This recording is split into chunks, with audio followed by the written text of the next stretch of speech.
Celebrating 30 years of phenomenal trend forecasting, 5 times a week, Monday through Friday. Here's Gerald Celente with today's trends in the news.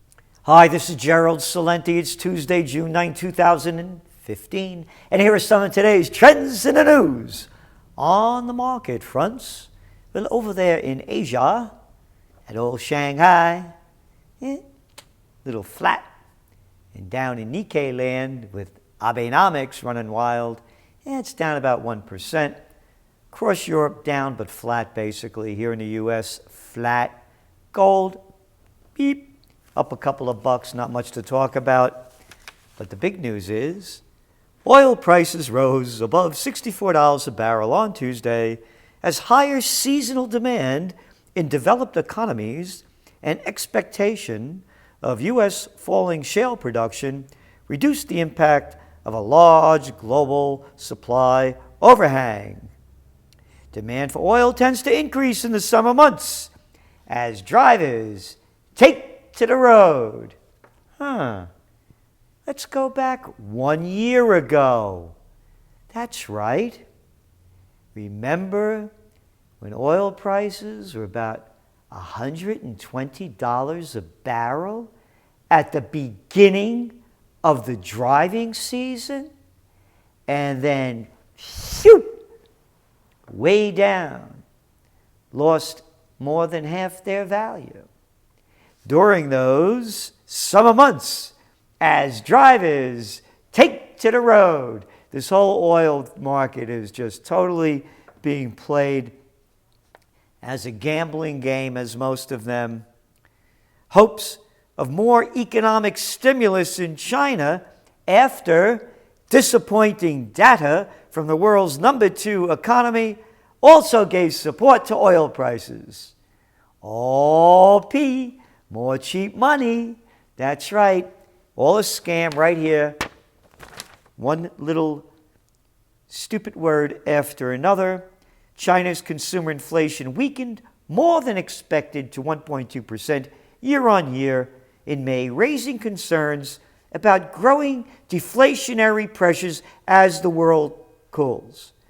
Its producer prices fell for the 38th consecutive month.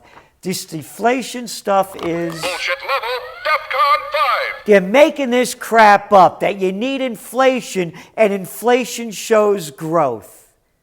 There's deflation because there's too much oil on the market. There's too much iron ore on the market. There's too much copper on the market.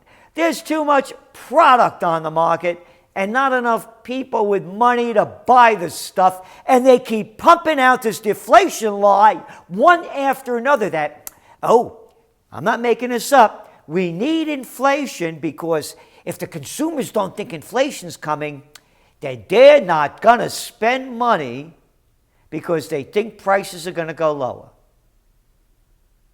They just made this up.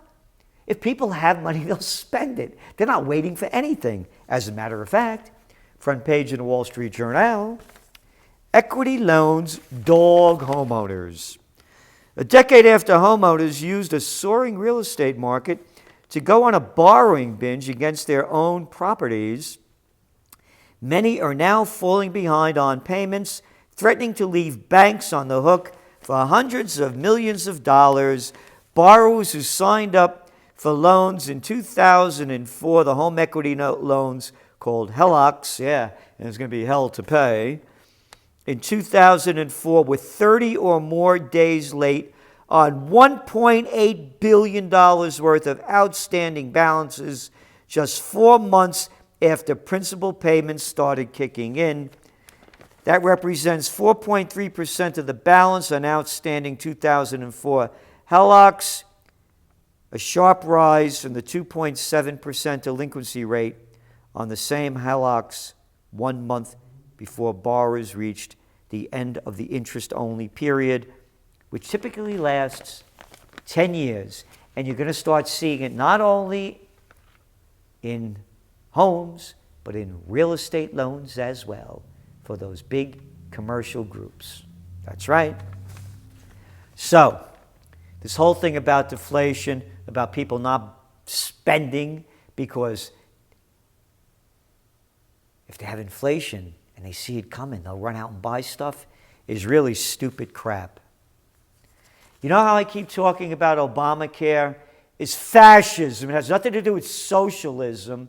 It's forcing us, we the people, to buy crappy policies from a small group of insurers that are worth billions and billions of dollars, and you can see the prices going up. Again, fascism is the merger of state and corporate powers. Forget the other little kitty definitions in trying to paint it over. The corporations are the government.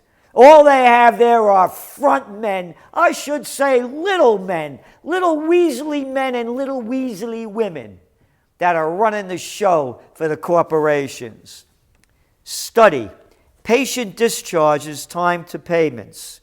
In a new study, findings, quote, confirm that payment policies created a strong financial incentive for long-term care hospitals to time patient discharges to maximize Medicare reimbursements. Oh yeah, socialized, huh? Yeah, not socialized, capitalized on robbing every penny they can get from us. But hey, how about that Caitlyn Gender, whatever her name is, the transsexual. I say transsexuals should be allowed to run for president because we got a bunch of freaks out there anyway. I got it. I got the perfect ticket. Charles Manson, the great psychopath of, not so great, but great for his time, as president, with Bruce Jenner as the vice president. Yeah, a transgender and a psychopath. That's just what America needs. Let's put it out in the open. Let's show the frauds for what they are. Obama's no better than Manson.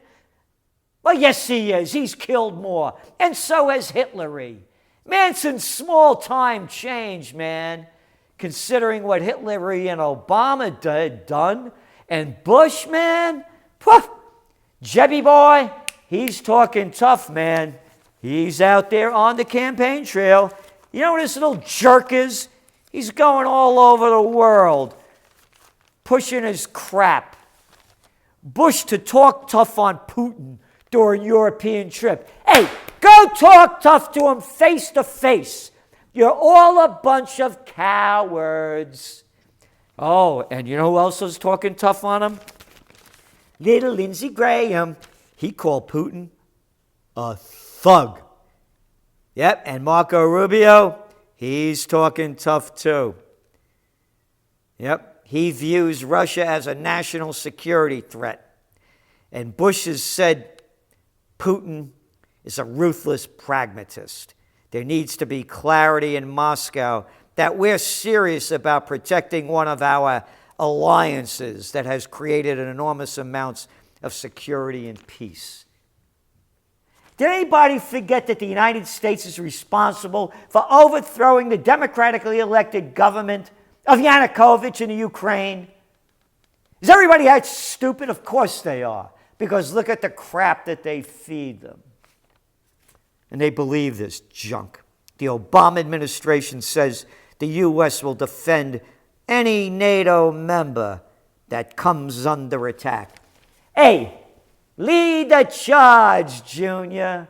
One little loudmouth coward after another. Hey, Rubio, I got it. I got it. A big moneymaker. We have that world leader face-off. Put him in the ring. Pay-per-view. First we put in Lindsey Graham against Putin. And then we bring in Marco Rubio, Ted Cruz, Rand Paul. Yeah, one after another. The only man speaking real peace is Chaffee from Rhode Island. He's the only person speaking peace. All speaking war. So, as we continue, G7 leaders escalate war threats against Russia. We need to keep pushing Russia, Obama said. Russian forces continue to operate in eastern Ukraine, violating Ukraine's sovereignty and territorial integrity, as we, the people, keep bailing out Ukraine, and America's sent troops over there to train the fascists in charge. But we'll just put out the stupid crap and have everybody buy it. Here, you want to see some propaganda? Right here in the toilet paper. Russia wields aid and ideology against West to fight sanctions. The war in Ukraine that has pitted Russia against the West is being waged not just with tanks, artillery, and troops. Increasingly, Moscow has brought to bear, see how they use that word, bear? Different kinds of weapons, according to American and European official assholes. Money, ideology, and disinformation. Disinformation? Who wrote this crap? Peter Baker and Stephen Erlinger. Yeah, promoters of war. The good old New York Times. Hey, the Libyan War, you loved it. They did it. The Iraq War, it was a great one. We got to get rid of that Assad. Oh, yes. You remember them running all those stories about the chemical weapons that Assad used that he never did? That New York Times. It goes on. Even as the Obama administration and its European allies try to counter Russia's military intervention across its border. Show me the proof. I don't have to show you the proof. We're the New York Times. We'll make up any crap we want. Hey, remember that yellow cake? Didn't you love to eat that when they were shoving it to you? Along with those aluminum tubes? Yeah, that what's his name had there? Hussein. Huh. They have found themselves struggling at home against what they see to be a concerted drive by Moscow to leverage its economic power, finance European political parties and movements, and spread alternative accounts of the conflict. How dare they spread alternative accounts? You're only supposed to believe the lies shoveled up by the United States prostitutes, the little boys and girls. Yep. Here we go. You ready? The number of migrants trying to reach Europe via Greece has surged 500%. Destabilization in the entire area caused by the United States and its allies and the other puppets they're pumping up over there in Africa. Administration criticizes Egypt and report to Congress. Check this out. Egypt is moving away from democracy, stifling freedom of expression, arresting thousands for political dissent, and failing to hold the security forces accountable for, quote, arbitrary or unlawful killings the Obama administration has determined in a formal report to Congress. The administration concludes in the same report that Egypt is nevertheless too important to national security to end the roughly $1.5 billion a year, most of it military. Give the money to murderers. You don't care who you associate with. Quietly submitted to Congress on May 12th without public announcement. You see what they do? That's right. Give money to murderers. And you know why they have no trouble doing it? Because they're murderers themselves. Birds of a feather flock together. Speaking of which, another jerk's out there shooting his mouth off. They should be brought up on to a war crime tribunal. And that is Donald Rumsfeld admits Bush was wrong pushing democracy on Iraq. Pushing democracy. What am I, 6 years old? You're pushing the military-industrial complex, Halliburton and oil. I'm not one who thinks that our particular template of democracy is appropriate for other countries at every moment of their histories. The idea that we could fashion a democracy in Iraq seemed unrealistic. I was concerned about it when I first heard those words. You little lying son of a bitch piece of crap, sick bastard, who they let get away with this crap? Here we go. I think the world's a better place with Saddam Hussein gone and with the Taliban gone and the Al-Qaeda out of Afghanistan, Rumsfeld said. Yeah, that was back a couple of years ago. No terrorist poses a greater or more immediate threat to the security of our people and the stability of the world than the regime of Saddam Hussein. And the prostitutes let this guy get away with it. Quote, we know where Iraq's WMDs are. They're in the area around Tikrit and Baghdad and east, west, south, and north somewhat, and he gets away with it. But hey, make sure you be a good boy and girl. And finally, global diabetes rates are rising as obesity spreads. And you know why? Because they just keep shoveling out the shit, and people keep eating it. Don't forget to go to your favorite fast food place. That's right. Nice big portions. Good low quality, and eat it while you're watching the evening news. It'll really blow you up and make you stupid. This is Gerald Celente, and that's some of today's trends in the news.